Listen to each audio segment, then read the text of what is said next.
click on Login. And for cloud customers, we will provide you with your IP address and customer code. And for on-premise, once this is set up, you won't have to do anything with it. But when you connect to the cloud, you will notice that there will be a gray dot that confirms that you're connecting to the system via SSL. And again, the SSL connection keeps your data secure in transit. So I'm going to go ahead and log in.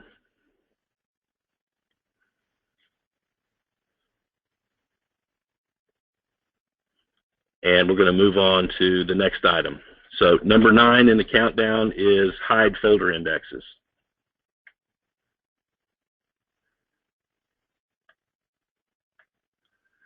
Go ahead and maximize my screen here. This is something that we've heard a lot of feedback over the years about.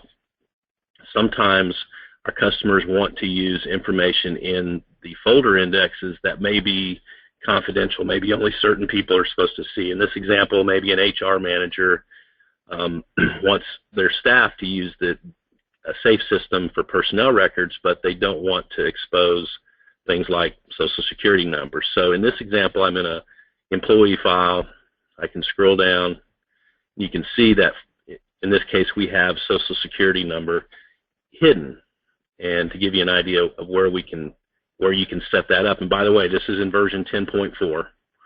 When you're creating a cabinet, at the step where you define your folder indexes, you've got the ability now to hide or make a folder index value read-only. Important to note that maybe not everybody, maybe some people need to be able to see those values, so there's an option here where you can override and add users to who are going to be able to see that information. So it's just one more level of security for your folder index data. Switch back to our top 10 countdown here. Number 8, OCR off and on. And let me explain what we mean. When we bring a PDF file into SAFE via scanning through batch or just scanning documents into the system, and those templates are PDF documents, PDF document templates, we automatically convert via OCR to full text. Sometimes you want to have full text searchable documents in the system, and sometimes it's not important. It takes a little bit of time to OCR documents, so what we've done is we've given you the ability to toggle that off. So let me show you one place where I think makes a lot of sense to control this, and this is in management. At the template level, you can define whether or not you want to OCR documents as they're scanned into the system. So let me go pick an example of a template. And let's pick this one, edit. And you'll see now you've got an option here to disable OCR. So remember, it's still going to be on by default. The advantage of OCRing is that you'll have full text search. The disadvantage, it may take a little longer to scan, especially large documents, as we convert them using our OCR engine. So if you don't need full text search, you can disable this, and it's going to speed up the input process for scanning.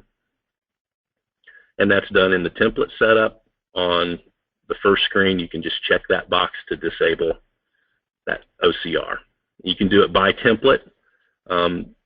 There's a couple of other places where you can do that. You can do that in auto template mode in batch, and then there's a place we're going to talk about QuickFiler. I'll show you where you can do that in QuickFiler as well. Back to the top 10 countdown. Number 7, things we learned in New Orleans. Probably my favorite, hotkeys. A lot of people have been asking for this for a long time. If you're one of our customers, one of our power user customers, you're going to really enjoy this feature. Let me show you, instead of demonstrating hotkeys, let's show you the list. So in SAFE, if you click on Help, or if you go to our website to the customer portal, you can get to the latest SAFE Users Guide. And on page 13, it shows you our hotkeys, our shortcuts. A couple that I use all the time are Control-L to schedule an item, saves me a couple of clicks, and Control-R to route items. Those are the two I've gotten to where I use pretty regularly. So we support these hotkeys. You might just want to browse to this page as you kind of get used to using this, browse to click on Help in SAFE, or go to our website, go to page 13 in the SAFE User's Manual, and keep this open for a little while, and you'll be surprised, though. You'll start remembering these pretty quickly. Number 6 is QuickFiler. I mentioned earlier, QuickFiler has been in the product for a little while, but it's something that people really like, and we got a lot of positive feedback. So I want to take a time. Sometimes our customers use the software for a long time, and they don't realize when new features come out, and this one's been in it a while, but we want to just kind of remind you here. What QuickFiler does, if I switch back to, again, back to my SAFE demo system, QuickFiler makes it easy to drag and drop documents into the folder. So, for example, if I want to file a document into this folder, I'm dragging it from another screen, I can just drag it and drop it to a tab. I have QuickFiler configured so that when I do that, all I have to do is click on the File button and it puts the document right in. If you don't have QuickFiler enabled, you're going to see the full filer screen, which, you know, for some users may be a little intimidating. I like the QuickFiler because all I have to do is click File, and that document is in there. So now I can take a look, put in our PowerPoint file. The way you enable that is in Options, Filer, and enable QuickFiler. If you want to enable QuickFiler, but sometimes you still need to use all the features of the full filer, you might have noticed there's an Advanced button, so when you drag a document in, just click on Advanced and you'll see all the options. I mentioned earlier, you can also, with QuickFiler, you can enable the OCR. So with QuickFiler, by default, it's not going to OCR. If you want to, you can enable it here. So it's a way to make, QuickFiler is a way to make the system more user-friendly for your people and kind of streamline the use.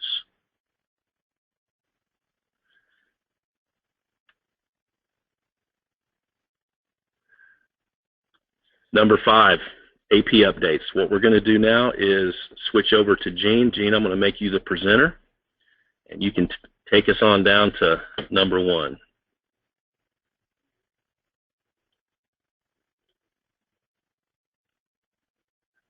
So I'm switching over to Gene. Gene, take it away. There we go. Okay, thanks, John. Just while I'm setting the screen, just want to remind everybody that if you have questions, to enter them in the question and answer panel in GoToMeeting, and we're going to address those at the end. So enter those at any time, and we'll address them. Okay, number 5 on the list are AP updates. Some people may not know about AP. Just let me give you a brief overview about what it is. AP stands for Advanced Processing, which is an add-on module in the software, and it allows you to automate really document-intensive tasks like accounts payable. So it simplifies your data entry and document association, like you can associate POs, packing slips with invoices, or vice versa. It improves your data accuracy and your process controls, helps you increase efficiency, and reduces cost versus manual data entry, filing documents and retrieving them. When we're pulling in invoices, they automatically appear in a Cabinet AP inbox, and the relevant information from the invoice is automatically captured. Things like the vendor name, the invoice number, the totals, and the line item data. And then PDF versions of all the documents that are pulled through this process are sent to a vendor file over in Cabinet Safe. And then supporting documents, like I mentioned before, like POs and packing slips, are associated with the invoice for future reference. That's a classification process that we do. And then all the documents, like the invoices, are routed for approval, and the data is automatically sent to your accounting software at the end of the process. That's the export over on the right side. So what are the updates in Cabinet AP? So on the right side, this is one of the screens that's used in a web browser. You can select and send multiple items now. Basically what you do is go over and where these boxes are, enter a check mark in those boxes for the items that you want to select. You've selected multiple items. When you hit send on any one of them, it sends all of the documents that you checked through the next step in the workflow process. The ability to claim all the items that come in the AP workflow inbox by checking that big green check mark up at the top. Then line items, keyboard navigation. Basically what we've done is made the line item navigation a lot easier, where you can use the arrow keys or tab keys to navigate through each one of the cells in the line item display. And we give you the ability now to toggle the line item display and the preview display by clicking this preview up in the upper right, and that red circle that's going up there. And then finally, the last update within AP is the ability to email any document from within the interface. All you do is click on that email icon. The window's going to pop up, attach the documents that you've selected, and allow you to email those out. Now, what I didn't mention also is that we've done backside performance enhancements too, and you know what that does is speed up the processing of the module. Next, the advanced capture interface update. Let me switch over to it.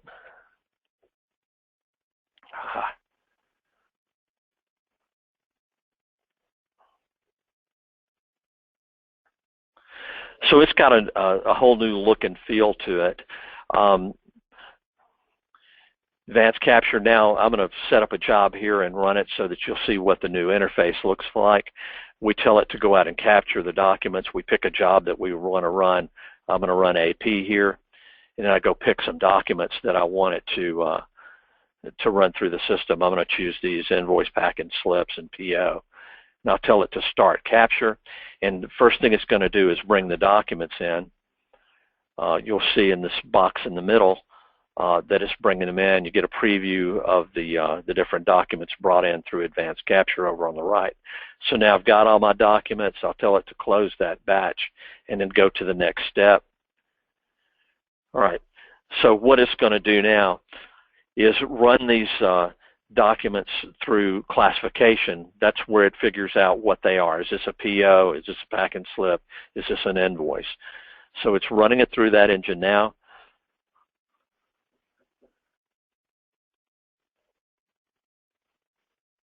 It's indexing the batch, so what it's doing is running it through the OCR engine and validating the process. This is all happening real quick, I realize. Again, through OCR, and then it's preparing these documents for export into the AP system. So that real quickly, that's what it did. Now the documents would be exported and you could be able to pick them up in that AP interface. So real quick look at what the new interface looked like. You can flip this gray look around to be all white if you want to, if that's what you prefer. It's you know, just a new interface that they gave us. Next up, let's go pick it back up. The Salesforce integration, which is brand new. What we've done is created a real-time sync between Salesforce accounts and contact records in Cabinet Safes. So you can see linked documents in the Salesforce application over in Cabinet Safe, and it brings along all the security that you have when you sign into it, and all the user rights. They all apply to it as well. So you'll see down on the bottom of the page here is where we pulled in the information from Cabinet Safe. So down here, the document panel is embedded in the Salesforce contact screen. You can choose the folder tab and the documents. You can highlight each one of the documents, open them up to edit. You can create new documents from within Salesforce as well. So some of the other things you can do, you can check out and check in documents here. You can delete, you can download them to your local system, preview, run the trace information, or just get that document information that we supply within Cabinet Safe. We can create folders and edit folders from within Salesforce. And we can also add documents via a drag and drop. So we can drag and drop from anywhere on your system into one of these boxes that appears here to upload into Cabinet Safe. So real cool, real slick integration into Salesforce. Number 2 is our web filer. I'm going to switch over to to do a little demo of it, and let's choose our web browser here.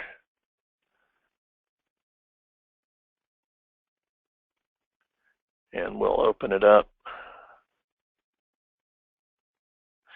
So web filer, and this is a very basic demonstration here. I'm going to just show you the screens.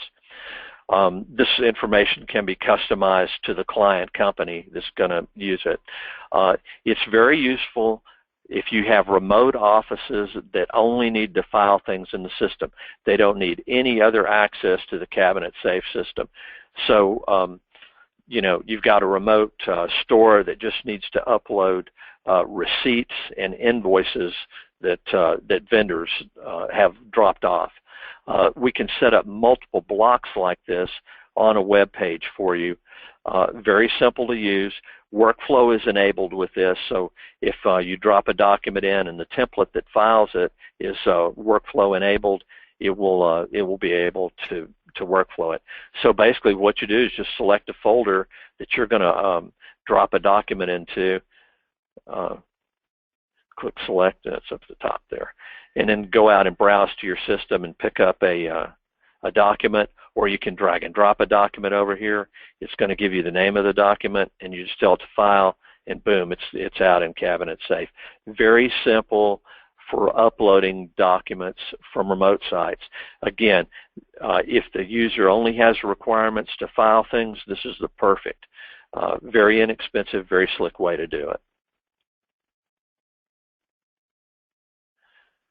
And the number one thing that we learned from the user conference, Cabinet Mobile 2.0.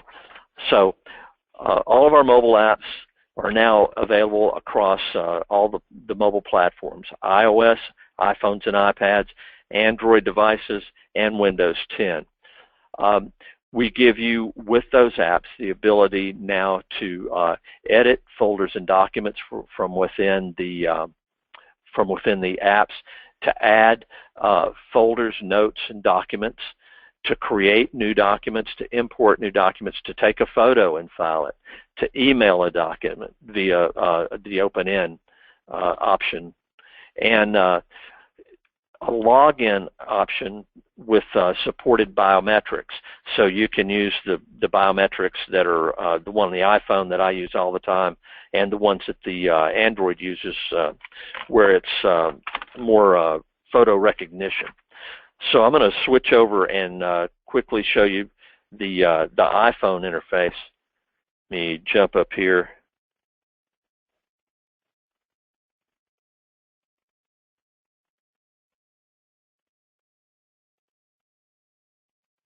There it is. And we'll jump over here. Now, don't bust on me for having 2,600 unopened emails. I already heard it. So we're going to log into the Cabinet Mobile app.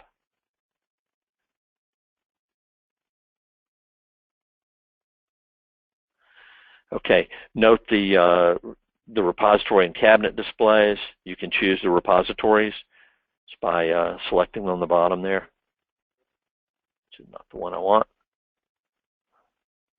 The different cabinets that you have, you can click the eye and get the cabinet information that's out there. We'll tap to open it. Um, you can see all the different folders that I have. We can get different folder information just by clicking the eye. Look at all the indexes. I can pull it over and get the folder information, and we go back here, and I'll open it up. I clicked on the icon over on the left, the one with the A on it over there, to pick up all the information. So this is where I can get at folder notes if I want to, and do traces and see if what might have happened to it, whether it's been scheduled before or in workflow. I can route it from here and edit the information. So just to open it, I'm going to click on the title there and open it up. So just to show you very quickly, let's see, we're going to pick one of these PDFs and show you how we might put a signature on it using an external application. So this is an order form that I have within the system. So I'm going to go out here and I'm going to tell it to check it out.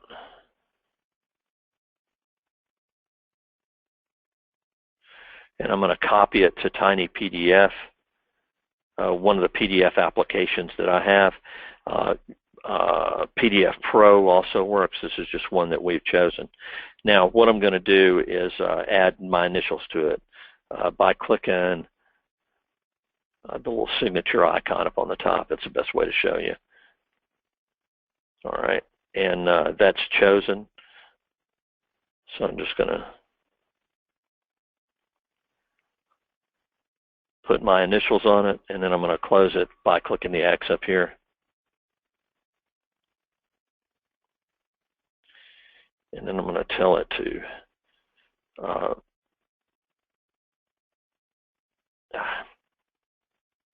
open in, and then I'm going to flatten this out, and it's kind of jumbled up the words here on the screen, but what we're going to do is make the annotations permanent and the document read-only by selecting the second one there. Okay. So then I'm going to go back and copy it to Cabinet, and so it's checked back in.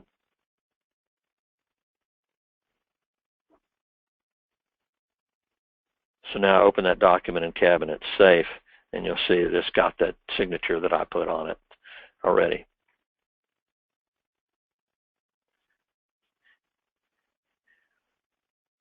And with that, those are the top 10 things that we gained from our our customer session that we had in New Orleans. We can open it up for questions. So guys, if you'll help us moderate those. Hey Gene, this is John. We've been a lot of questions have been coming in. We've been keeping them updated as we go, but if you don't mind, let me go through a couple of them. Go for it. One of them was on